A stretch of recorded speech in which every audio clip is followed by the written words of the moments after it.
Қазақ халқының сақталып қалуы қазақ әйелдерінің арқасы. Бұл әсіре мақтау емес, бұл шындық. Көпшілік көргісі келмейтін, мойындағысы келмейтін ақиқат. Сау санамен қарасақ, расы осы. Біз тозақтың сан сатысын өткен халықпыз. Әр тозақтан кейін бізді ұлт ретінде әйелдер сақтап қалды. Ақтабан шұбырындыда халықтың 1/3 қырылды. Әйелдер өмірге ұрпағы келіп сақтап қалды.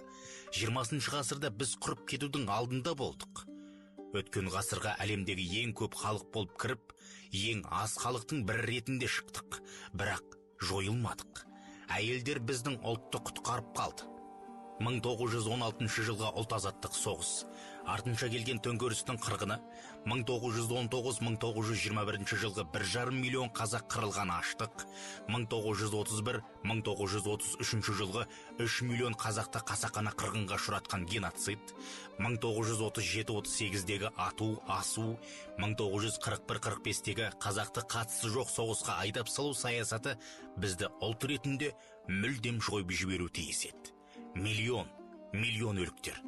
Отарлаушы миығынан күліп, алдағы уақытта қазақтың күні қараңғы ұлт ретінде жойылады деп іштей ойлады.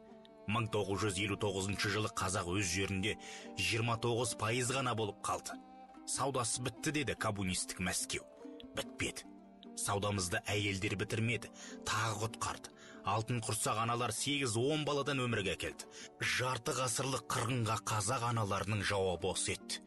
Керемет жауап, бас етін жауап, біз ұмытпайтын жауап. Қазақ қайта тірілді. Оған ұлт ретінде жан берген қазақ әйел еді. 90-ның тоқырауы келді. Жұмыссыздық, дағдарыс, елде қаржы жоқ. Сол сәтте де аналар елді алға сүйреді. Сауда жасады, ала-дорба арқалап отбасын асырады. Қазақ әйелінің образы кең. Ол батыр, ол ардақты ана, ол аяулы жар, ол ұлтты сақтаушы, ол отбасының ұйытқысы, ол тәлім тәрбие беруші. Қазақ әйелі кең ұғым, оны тек шынайы қазақ ері түсінеді. Қазақ халқы әйелді сан ғасыр құрмет тұтып келеді. Еуропа әйелді мыстанға теңеп, отқа жаққанда, арабтар тірідей жерге көмгенде, біз қадір тұтып қастерлегенбіз. Оған Тұмар, Бопай, Назым, Гаухар, Зере, Ұлжан, Айғанымдар дәлел. Сондықтан қазақ әйелінің қандай болуы керектігін бізге араб пен батыс үйреткені қаншалықты дұрыс. Бізге әйелдің қоғамдағы рөлін басқалар үйретпесін. Араб сияқты әйелді тұмшалап, үйге қамап, қажет сәтте ұрып, қажет сәтте талақ ететін тексіз емеспіз.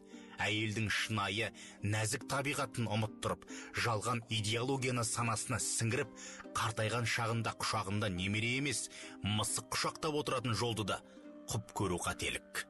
Біздің өз жолымыз бар, өз болмысымыз бар. Иә, қоғамда әйел құқығын таптайтындар бар. Ұрып соғатындар да, әйелді төмен санап, құл сияқты ұстау керек дейтіндер, қыз тапса таяққа жығатын неандерталь түсініктегілер де жетерлік. Оларды заңмен жазалау керектігін әлбетте қолдаймын. Әйел ол адам. Ол адамның құқығы заңға сай қорғалуы міндетті. Дей тұра, бүгін көтерілген ұрандардың кейбіріне қосыла алмаймын.